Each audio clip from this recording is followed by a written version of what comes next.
Welcome, everybody. Welcome to the International Brotherhood of Magicians official podcast. We're back, folks. I'm Jason Michaels. I've got Scott Cantrell with me, Ben Young, joined by our special guest today, Steve Queen. Welcome, everybody. Hello. Hi. Hi, All right, good. Jason. Nicely done. You guys are learning how to respond quicker. uh, glad to have you on, Steve. We're going to get to an introduction here and get to know you in just a minute. Let me check in with the other guys. What have you been up to, fellas? Either of you can start. I hate both of you. We're You guys so do this to me polite. We, every we always time. just look at each other on the little Zoom thing, and Every uh, episode. I just I've always look been at myself. Is that not what y'all do? I'm just staring at myself the whole time. well. When you throw the ball to us, to both of us collectively, we look at each other and we play chicken of who's going to, Yep, Offer. self-indulge first. exactly. And I'll do it first. I've been working at House of Cards. I've had private gigs. Everything's been going well. Working on a little bit of new material. That's fun. And yeah, I'm a magician. There you go. Dude, you bring this so like such a chill sort of like, oh, this is what I've been up to. Like you're like the Bachelorette magician king of Nashville. What? Well, I keep things low key because I don't want to end up getting roasted on our own podcast. It's too late for that, man. I don't want to It's be gonna one of happen. your topics that you bring up. You know, it's funny you say Bachelorette that. parties and go. That's right. We're gonna do that. But you know what's hilarious that you say that? I forgot. I was talking to somebody the other day. Oh, it was Mark. Mark Brown. You know, Mark's been on the show, and actually, he sent in a comment. But we were talking the other day, and he said, "Hey, you guys, I'm missing it when you lose your mind on the thing." And I was like, "When I Oh yeah. lose my mind, like this is something people actually want to hear." Seems to me that would be the thing that, like, when you're watching like the analytics of when people click out of a podcast, No, that's when man. they would be No, okay. that's the timestamp that people share. They're like, listen to what Okay. Jason did. Yeah, this Yeah, crazy that's nuts. the clip that goes viral. I got you. Magician on podcast loses it. Yep, About yep, yep. manufactured standing ovations. And about the fovation, as Paul Wilson likes to call it. Ovation, Yep, yeah. the fovation. Ovation. What have you Scott, been up to, Scott? yeah, there you go. Thanks, Wait, Ben. good pass off, Ben. Uh, Nice. Also working at House of Cards. Hadn't been there as frequently in the past, so I've worked a few nights. It's been fun to be back. Doing some private gigs as well. And I mentioned on the podcast that I was doing the Fula submission. Mm. So I have submitted. I've got a couple more submissions I think I'm gonna put forth, and we'll see what happens. But what was great about that process, and we can talk about it later, another time. But what was great about that process, uh, I have no expectation of getting on the show. I have a hope to get on the show. Let's go ahead and But send this to the producers. yeah. I have no expectation of getting on the No, I show. mean, if Michael Close happens to be listening to this, then I would love to be on the show. I'm just saying, I know that there's a lot of great talent out there that submits for Fool Us, and I'm just keeping things in perspective. So the point is, regardless of whether I get on the show or not, it's kind of like a contest. It compels you to act, right? It Yep. compels you to put something together and to spend time in that creative process. And that's what it's done for me. And I've created so far, I'm working on a third, but I've created two pieces of magic that will probably, in some time, find their way into my show. And that's kind of cool. So, I'm glad you said that. You know, I mean, you know how we never plan this podcast out, but strangely, you just literally just fed right into it. Well, I just told you, Mark had a comment.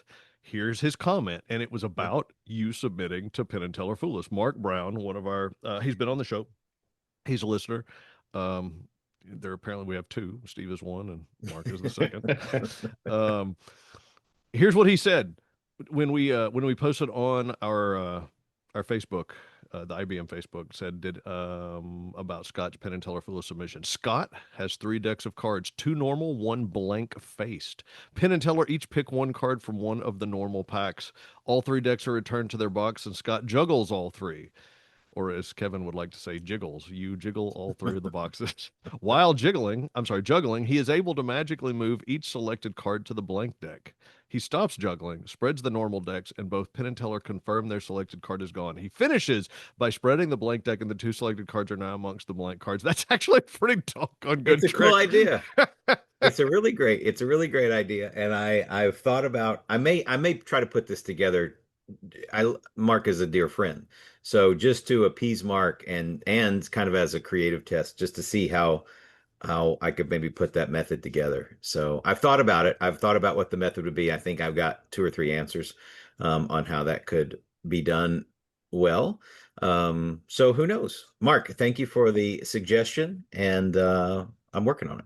I'm gonna say that I really like this. I actually really like this for a Penn and Teller submission Yeah, because it's very much you. You are a juggler and you do a lot of juggling in your act. And so like, and obviously, if you know about Penn and Teller, Penn is a juggler. So like, right.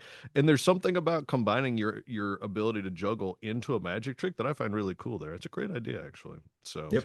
Mark, I feel free to have send me some great ideas. I need some I new have ones. an interesting idea for this, and I don't know if I should share it on the air or not. I'll say it. I'll say it. Say it. Wouldn't it be something? Because people don't combine magic with juggling a whole lot. Right. Right. So wouldn't it be something if you had an intentional drop in the juggling and you used that as misdirection to do something sneaky?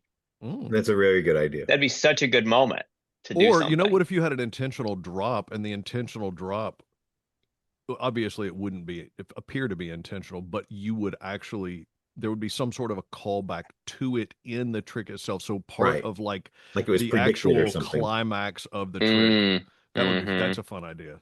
mm-hmm. All right, and if you guys want to crowdsource your magic tricks on the IBM podcast, you too can send them in to us, and we ought to do an entire episode. You know what? Let's do that. A Let's do creative a. I'll episode. put it together a graphic for Facebook and Instagram, and see if people want to send us ideas, and we can just like we'll crowdsource ideas, and we'll come up with magic tricks. We should do, I mean, we should do we should create an effect during a podcast episode from scratch.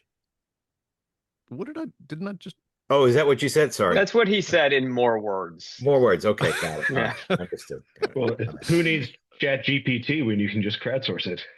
That's There we right. go. That's right. And you Exactly. know what? This is the perfect introduction to today's special guest. Steve Queen is joining us from St. Louis. Steve, I met Steve in Houston at the Mhm. IBM convention, and he was very kind. You know, it's interesting. We do these podcasts, we put them out into the world, and then, you know, you just hope that people like it. You hope that people listen. You hope that it's you know, beneficial, that people are enjoying it. And but Steve came up and said, "Hey man, I listened to the podcast and I love it." And I was like, "Oh my gosh, I can't believe I've met somebody who listens to our."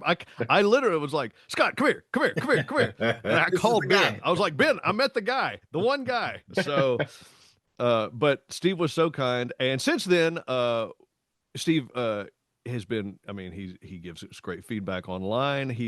You're the president of Ring One, the St. Louis That's Ring. true. Like Yes, that's no absolutely. small thing. That's a big deal. So the president of IBM Ring One. So while we're getting to know you, why don't you give us a little just a little history about you? Maybe how you got into magic. You know, just bring us up to speed a little bit. This actually came up on the podcast once before because I had commented. What got me into magic is I think it was like 2014. So I was in Vegas, not on vacation so much. My dad is a tremendous salesman and was getting inducted into the Sewing Machine Trade Dealers Hall of Fame, which I didn't know was a thing. Right. Um, we went and surprised him by showing up to his induction. And while I was there, I was staying at a hotel that's not there anymore called Riviera. Mm. They had a show called Crazy Girls. Yes, they did. Yeah, they did. It's elsewhere I now. went to that show one time. So I got tickets for that show because who wouldn't? And the MC for the show did some magic tricks, and the intermission was him doing magic. And I was the volunteer for 2 of his tricks. And I left that show thinking that was the coolest thing ever. And my ex-wife says, only you would, would, would go to a topless review and leave thinking, I want to learn magic. That's great. Oh gosh. The very next day, I went to the Houdini's magic shop in New York, New York, and I bought my first two magic tricks. Was a Svengali deck and the UFO card because that's the things Oh, that they show you when they're standing out in front of the Yep. store. that's right. Um, I worked on those over and over, and as soon as I got back to St. Louis, I ordered the Chris Angel magic kit for children. Oh. I worked on all that stuff. And actually, my ex-wife's father was at one time a member of Ring One because I didn't know that magic clubs were a thing. Mhm. So he told me about that. Um, I then joined Ring One so I can be around magicians and learn about magic. About 2 months into being in Ring One, I participated in an event that we do annually, which is our close-up contest. And in the beginner bracket, I actually won first place. Nice. And just I've been obsessed ever since. So it's a very interesting way to wind up in magic because actually, um, I was a police officer for 15 years before I left that to perform full time. Wow. Wow. Good for you for I mean good for you for being a police officer, but good for you for like taking Yeah. the leap. That's a big deal to like say, "Hey, I love this thing so much I want to do it." Like that's Mhm. amazing. Wow. Wow. Wow. There's a lot there. There's a lot there. You've stumbled in. Yeah, there's topless ladies, there's magic. I guess that just goes to show you that if you have a predilection for magic tricks, you will not be able to get away from them. They're going to grab you. They're going to grab you. They're going to pull you into the magic world one way or another. Um, it's cool. That's cool. So, okay. All right. So you got into magic. You joined Ring One. You started hanging out with magicians, which you didn't know that it was even a thing before. Because, who does? I mean, realistically, I mean, how do you? I think that is probably one of those things that we all go, wait a minute. You mean magicians all get together and hang out? Like, that's a thing? I mean, that's kind of a mind blowing idea if you stop and think about it for somebody who doesn't know the magic world. You won the beginners bracket of the contest. What were next steps? Because here's what's interesting. Like you now, okay, so are you doing full time? Are you doing magic full time now currently? Well, in 2021, I got a interesting phone call Okay. from a guy that I met at a magic convention, which is why it's so important to go to magic conventions because that's how you make these friends that can help change your life. We should just Uh, we should just hire you to do the commercials for us. Yeah. I'm sure that our president Stephen has thought about that maybe. Um, so during COVID, I didn't do any performing, and my friend Josh Ralph, who runs an entertainment company called Circus Kaput out here, was doing a children's show from his house, and he invited me on for a segment that he called "Special Guest at a Distance," and he says, That's like, cute. "Hey, can you come do some magic on my show? Uh, breathe some fire because I'm also a fire breather." Oh wow. Speaking of Penn Jillette, I blame him for that. Um, Mm, and he goes, mhm. and if you can bring your police hat, so you can also like give a message to the kids about like, hey, I know things are weird right now. Let's work out. And while I was in his driveway waiting for my segment, he stuck his head out the front door. It says, "Hey, Fox 2, which is a local news channel here in St. Louis, is coming, and we're going to be on the news." That's Oh. awesome. So we Fox 2 showed up just as I was starting my segment, and so we got to be on the news. And then a few months later, I was feeling a lot of burnout with being on the force and wanted to like find a way to change paths. And he called me out of the blue. He says, "Hey, I'm looking for a magician to do some stuff. Would you like some work?" And I talked to my girlfriend at the time, who's now my wife, who some of you met at the IBM thing we did. Hmm. Um, and she says, "Hey, if you pay your half of the bills, do what makes you happy." There you And go. I've been doing what makes me happy ever since. And That's you've got a great. keeper. That's a keeper right there. Yep. That's Well, awesome. she did start as my assistant, so Oh, no, so there's a she story. There's a yeah, story she's used right to there. my I wonder how oh many would, times that has happened. I wonder how many times it starts as an assistant and then becomes a significant other. That's Chime in the chat or the comments. well Who is married to someone that was on the payroll first? who's without magic. How many of you would have been? Yeah, it's one of those, right? yeah. Well, and it's very interesting because her and I were already performing together at the St. Louis Renaissance Fair because I was Okay. playing drums in the band and she's a belly dancer. And when I needed an assistant, um, my ex-wife wanted to have nothing to do with any of my magic stuff. And I'm like, fine, then which one of our friends do you think would be a good fit? And yeah, Jen was my good fit. And I like how uh, Ben is losing it right now. Ben is cracking up. It's a good story. I like It this is. story. it Ben, is, yeah, well, would you like to add something to the Movie conversation, worthy Ben? story. No, no, I have nothing to add. I have a well, question, good, but it's because she'll probably hear unrelated. this. Yeah. Okay. So, how did you start going pro? Like, and how long were you into magic before you started working professionally? Not when you made the leap to full time, but just kind of in general. Because I feel like, and maybe I'm wrong, but I feel like a lot of people that get into magic as an adult, they get it as like a hobby.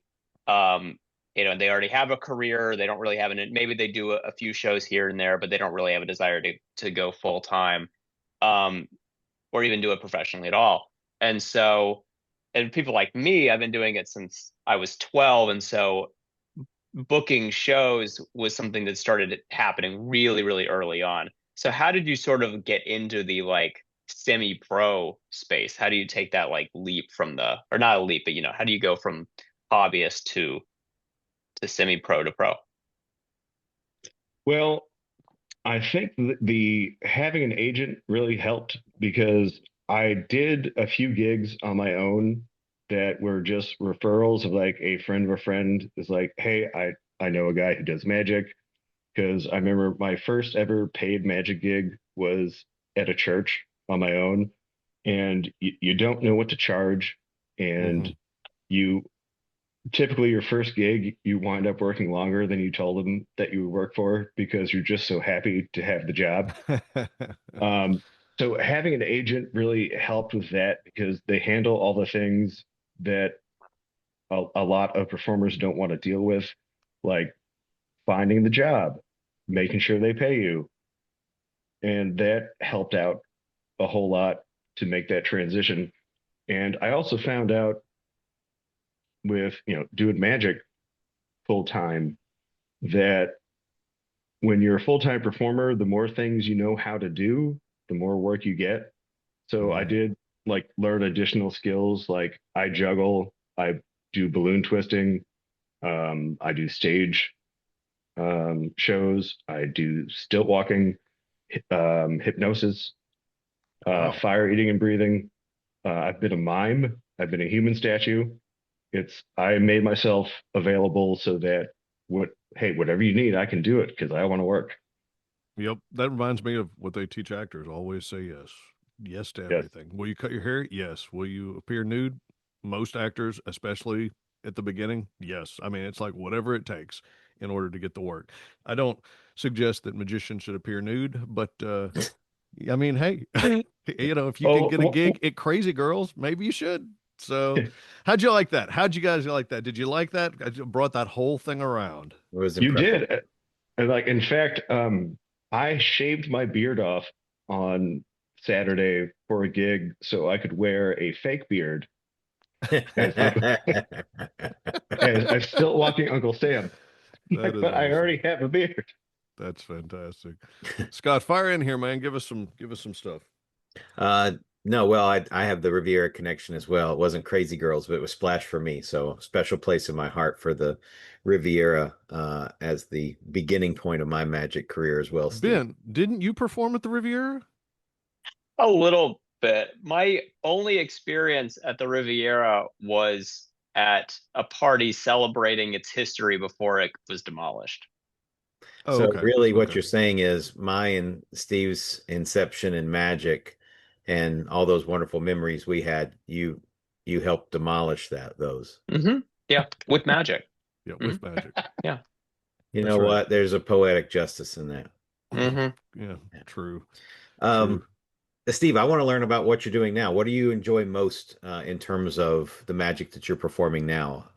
In terms of either the type of gig or the type of material? Kind of give us the latest and greatest. And then I want to be sure that Jason, circle back to how wonderful a host Steve and Ring One were for the IBM board. Yeah, Not we'll talk about that in a but yeah, second, Steve, definitely. tell us what do you enjoy most about magic? What type of magic do you enjoy performing most? Um, when I first got into doing like competitions at conventions and stuff, for one point I thought that the big stage illusions would be such a big path because who doesn't want to be David Copperfield, Right. which you talked about in a previous episode. Uh, when I get to have that moment with an audience where they experience something they find amazing, and I mean I love doing when I have my close-up gigs, and I have some tricks that I do that on the surface seem like they're so dumb and they have such a big payoff. I, I do a multi-reveal, almost ambitious card routine where I tell the person that their card is in my pocket. And I ask them, like, would you believe me if I told you that your card is in my pocket? And I reach into my pocket and I pull out, a red back bicycle card and I show it to them. And on the front, I have written your card. Yeah. And I've been told so many times by other people that like that sounds like the dumbest trick. It's like it is the dumbest trick, but the reaction you get from the person you do it for, because when it breaks down to it, it's not all about what you do, it's how you're making your audience feel. Yeah. And so being able to have connections with audiences, even through something so dumb and feeling their reaction. Like I was performing at a country club and I was doing Miser's Dream around the audience. And, kids are having a great time. But I had this one kid that was heckling and heckling throughout the show. And I pulled a coin out of his grandma's ear and I put it in my bucket. And he goes, "Ha, my grandma only speaks Russian." I turned to his grandma and I said, "Good morning" in Russian. Wow. That's The rest awesome. of the rest of the kids went nuts. That kid stayed silent for the rest of the show. So you get to have these moments that they may seem insignificant to the performer, but that kid's going to remember when he was sassing me and I turned to his grandma and I'm like, "Don't let again," and just drove him nuts. It like making those connections with people. It's like I've been able during like even when I'm doing balloon twisting, I've had kids who come up who know that I'm making balloons, but they speak Spanish, and this isn't like a humble brag, but so I spoke Spanish to the kid.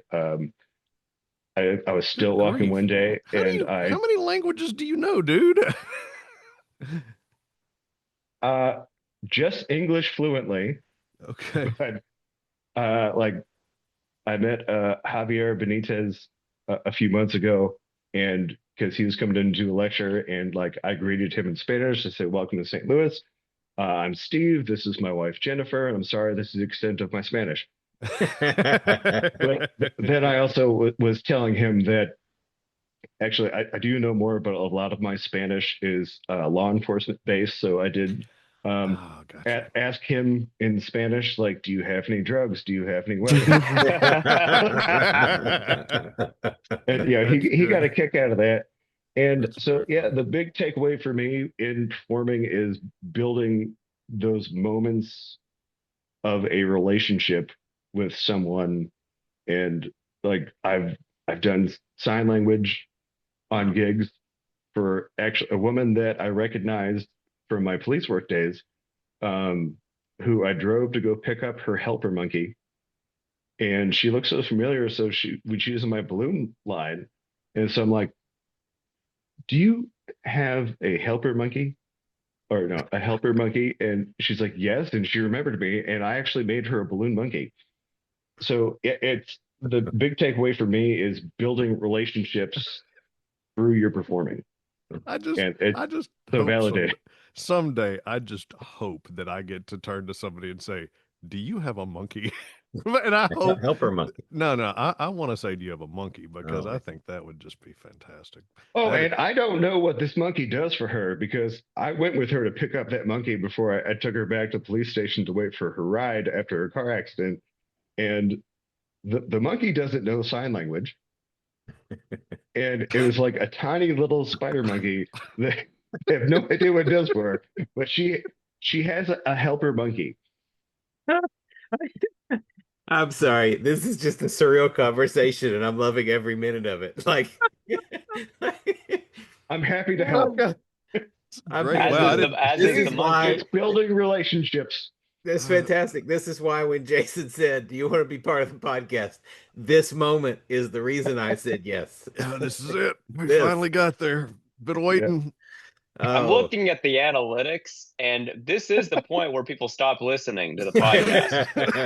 No, they heard monkey. They're going to keep listening. Oh my gosh, that is great. Man, yeah, let me just say, what you just said there, I mean, there's a lot there. Like there's a lot to consider if you're a performer.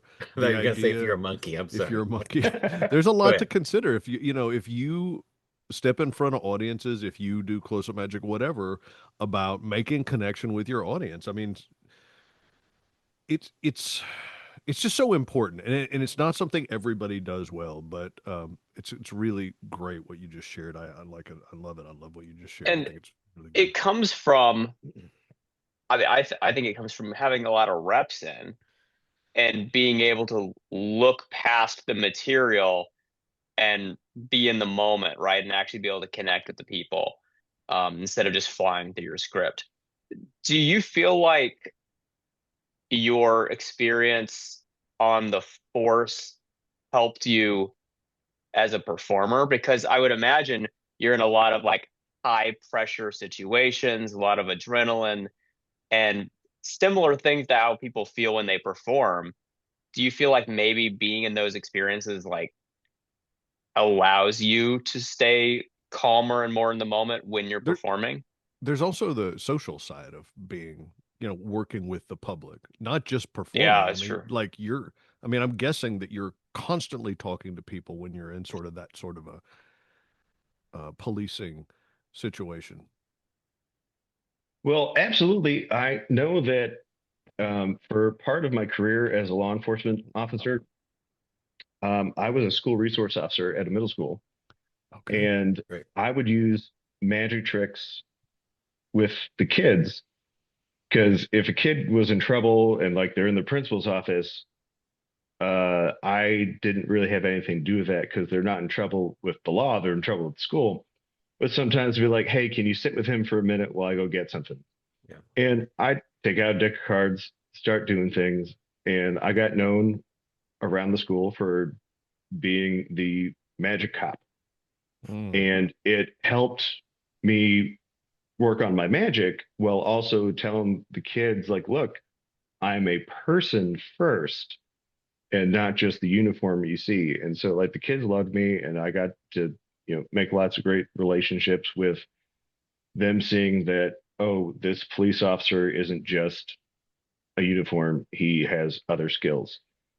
I was also often praised by the staff at the school because they would say, you are always so calm. And I would just tell them, that's because none of this is an emergency. Mm-hmm. And as someone who has unfortunately had to, you know, draw a weapon on someone and who has been shot at, when you're in a stressful situation like doing a magic show, I'm like, well, I'm not getting shot at, so it's not that big of an emergency. And Yeah. the next time you get stage fright, just remember it's not life or death. Exactly. Yep. Well, Insert O's Perlman joke. Right. so okay, I'm really interested in how, I mean, I know you just kind of summed it up there and sort of generally, but do you have any stories or anything else you can share about what it's like to be a school resource officer who's doing magic for the kids and stuff like that? I just really think that's interesting. I think that um there's a lot of things that happen there from the point of view of you having the opportunity to perform a lot for young people, and then you end up in a place where, obviously you've worked with middle schoolers, so you kind of know how they think. So I'm sure you're really good in front of them as far as doing shows go. I mean, give us either tell us a good story or give us one or two additional takeaways from what that experience was like as far as magic. I mean, it doesn't have to be a magic story, but how it might influence your magic. Well, getting to work with kids, it one of the best benefits of working with children is you get to go home and it makes you love your own kids more because you get to see how other children behave and you go home, you're like, oh, my kids are so good. Because I have two, Raven and Xander. They're 9 and 8. They're fantastic children. I love them. They're in school right now. Um, but one of the best stories I have of how magic helped me in that profession, when I transitioned to being an SRO for elementary schools, I was at a school where a kid was having what I can best call a meltdown, and the school was going to be sending them in an ambulance to a hospital because of their meltdown. And Hmm. of course, they're like, throw the cop in the back with him. So while I'm in this ambulance with this child who is having a meltdown, it just sunk into my head, reach into my shirt pocket, take out the deck of cards. Hmm. And then I started working with the cards, and the kid's mentality changed entirely. He became fascinated by what I was doing, and it became a comrade to the hospital after he had just been the way he was. So it diffused the situation. So it's not just a way to like build relationships, but you start doing some card tricks and it can change the dynamic of a room. So I That's great. found a good way to combine the two things I was doing. And when I left law enforcement, I remember turning in my letter to the lieutenant, and he's like, "What are you going to do after this?" I'm like, "Well, actually, I'm going to go do magic and work for a circus company." And he's like, "You're going to what?" And then all the people that I worked with were like, "No, that makes sense." Yeah, yeah, they could see that one coming. It's a great reminder, right? Because I think so often we get, uh, understandably, focused on creating magic, trying to book the shows, doing our good work as a performer, and we forget the impact that the magic can have, certainly through our performances, a formal performance, whether it's a corporate performance or a family performance or whatever it may be. And we get some of those accolades after the show. This was great. We had a great time. But as a magician, hobbyist, amateur, professional, doesn't matter. If you have a trick on you, if you can perform a piece of magic in a normal, casual, or not so normal environment as yours was in the back of an ambulance, um, we forget the power that we have to change the dynamic of a moment or a circumstance or a situation. Um, and because it is so unique. The vast majority of people on the planet have never seen a magic performance live, whether a show or just a piece of close-up magic performed in front of them. And so it's just a great reminder, Steve, of the fact that we can change the dynamic of a situation with just a coin or a pack of playing cards or a piece of rope or whatever it may be. Yeah, thank you for that story. It's great. Yeah, I agree. You're welcome. Agreed.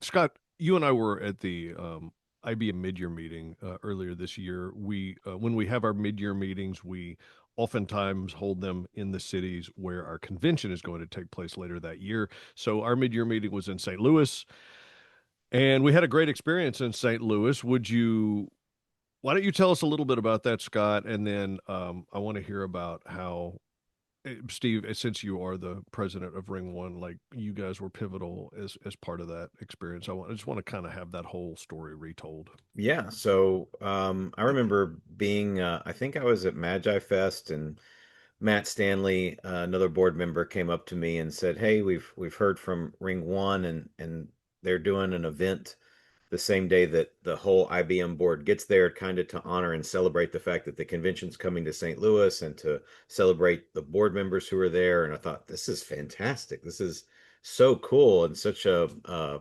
kind gesture of the ring to, number one, even acknowledge that we're going to be there for a mid-year board meeting, right? We're not there to perform or to hang out with people. We're there to work, but they knew we were coming, and they were like, we want to celebrate the fact that you're here and that the convention's coming. And so they put together this incredible event.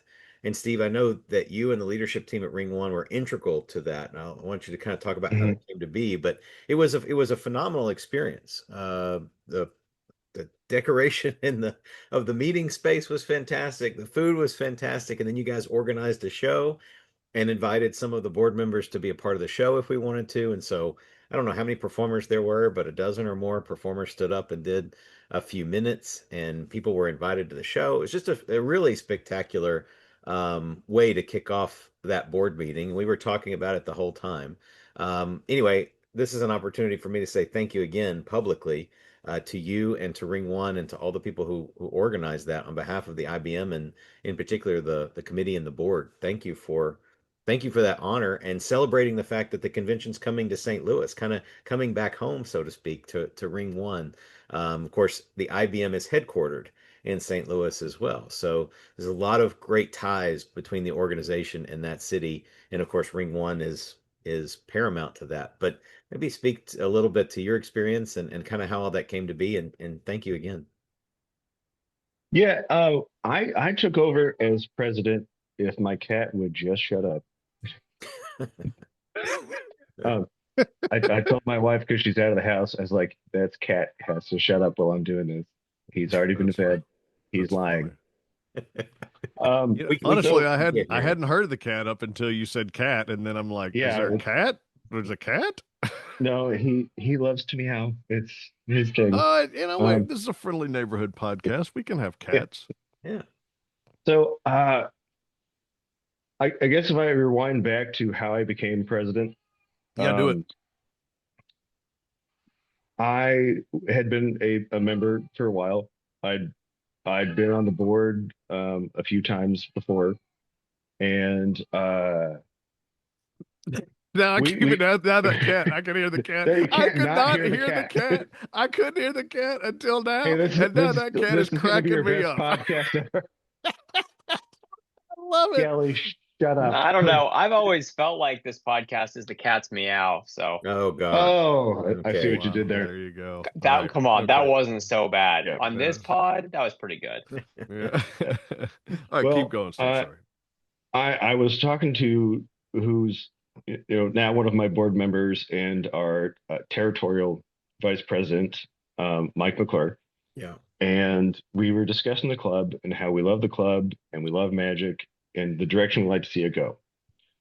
What you see a lot with these local clubs is they get to be considered kind of dominated by just a few people, and you see that the clubs start to dwindle. Right. When we talked about that, I just said to him, I'll be president, but find as many people in this club that feel the same way that we do, and let's have a virtual happy hour. And so I sat on my deck doing a virtual happy hour, kind of like this podcast, for about 3 hours. And we talked about how we'd like to change the club. So I agreed to be president, and we made some changes. When you say change the club, was the club dwindling? Is that what the problem was? Well, we ran into some issues almost with our nonprofit status Oh, okay. because some things didn't get filed on time, and we got a cease and desist from the state of Missouri. Wow. So Gotcha. we refiled as a 501c3, and we promote transparency to our club because we have all of our minutes from the board meetings on our website, and they have access to seeing stuff. And I swear to God, this cat. That's Anyways, funny. we try to make the club more member focused, so it doesn't seem like just there's like a club of people in like a certain group and then peripheral members. Yeah. Because before I took over, we would have maybe a dozen people at a meeting. Our membership was about 84, which isn't bad. But since I've become president, our membership now is at 127. Holy Amazing. cow. Yeah. And that's not including all the board members that were here for the IBM that we gave honorary memberships to. Right, So if we count right. you, we're about 145. Oh, wow. And our regular meeting attendance has shot up to between 40 and 60 people. That is huge. That is huge. Wow. 40 to 60 people at a monthly meeting? That is very impressive. Yes. Well, and you saw how big the crowd was, and that was not a usual meeting night. They all came for the special event of getting to meet the IBM leadership and watch a show.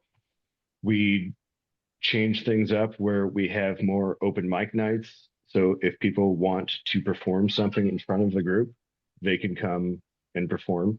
I mean, they have to sign up first so that we know how many people we're going to have. So it's not 3 hours long. Yeah. We have our annual close-up magic competition. Next month, we are doing something brand new to try to just share the brotherhood aspect of the Magic Club instead of just the magic aspect.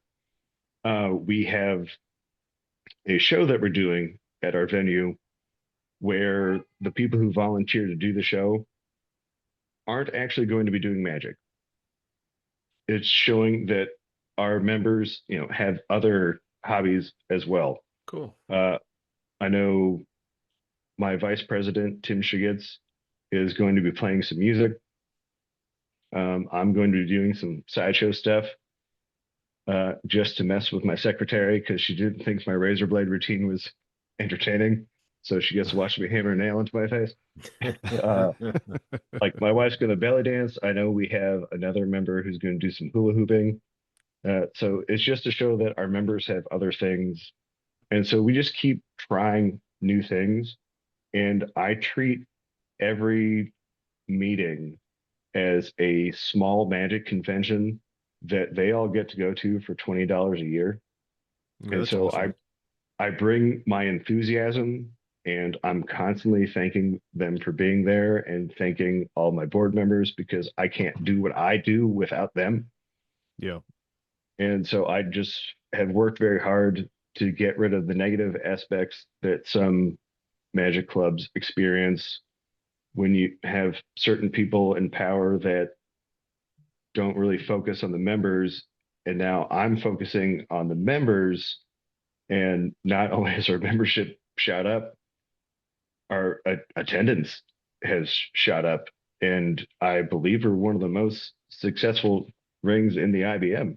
That's And awesome. I'm I so mean, happy that it's ring one. that's fantastic. I mean, that's a great example to set. It's great notes to take if you're in a ring or if you're in a leadership position in a ring, just to take these things under consideration. As far as, I mean, at the end of the day, this is a magic organization. We all love magic. We want to show each other magic. We want to see what the other people are doing. I mean, that's the name of the game. So, getting personal agenda stuff out of the way and just kind of focusing on the magic, I think that tends to be um, a good path to success. But this is great. Now we're kind of getting close to the end of the podcast. I had one other question I was really specifically interested in. I know that so you guys were great. You welcomed us in.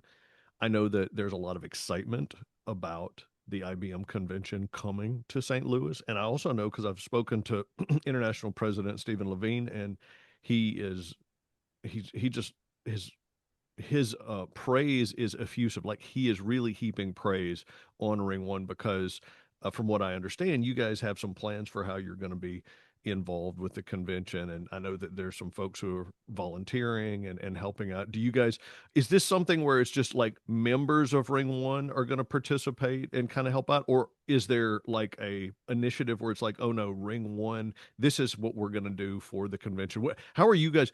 Are you guys planning to be involved in the convention in some way, shape, or form? Is it going to be a little bit more informal than that? So when I met Stephen in Houston last year, Yeah. and that's when I found out that they're coming to St. Louis, I told him myself and my club are at your disposal. Whatever you need, we will help out. My wife has even volunteered to help fill envelopes before the convention starts, uh, and whatever they need. When Stephen and the rest of the leadership came into town, my wife and I drove them around. Oh, that's My right. Yeah, my wife used to work in Forest Park, and so I'm embarrassed to say this, but I didn't know that my wife knew that much about Forest Park That's funny. because as we're driving, she's telling them about all the sites, and she gave them like a full official tour.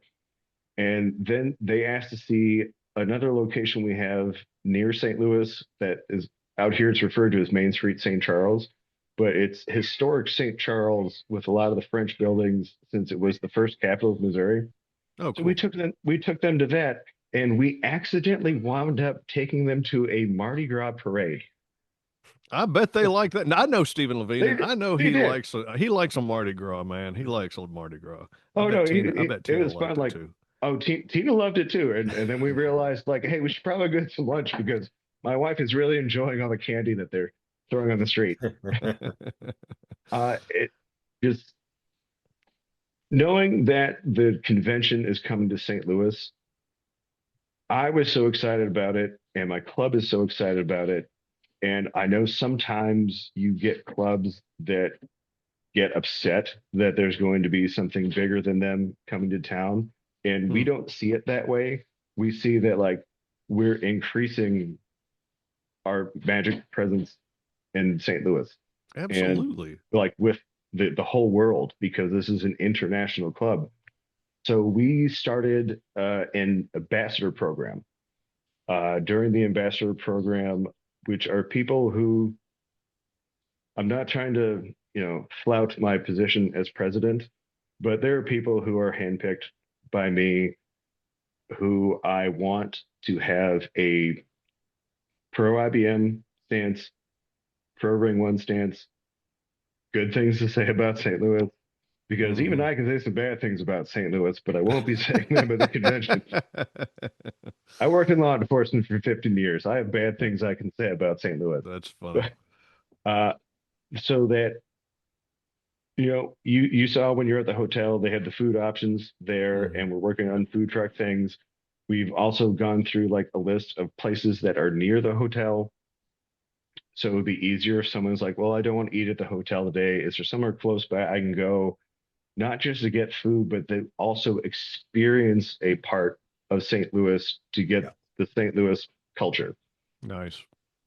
And so, yeah, we have an ambassador program. We're working on a special gift for attendees. Wow. If I'm allowed to talk about this, I don't know. Are I mean, you? I I'm don't know. president of my club. You're going to be president when you Go come to for it. St. Louis. Talk about whatever you want Yeah, to then. yeah, we're working on a deck of cards that we could hand out to the Wow. attendees just to like emphasize, hey, St. Louis is about magic. I mean, Ring One's here because I know a few episodes ago you were talking to Sandy, Yeah. and yeah, we love for St. Louis to be considered as a magic place. And with our 100th anniversary of Ring One, which will technically be next year in Vegas, Hmm. we're still so happy to have the IBM here. That's awesome. That's And awesome. I couldn't imagine being president of this club and not being happy about it.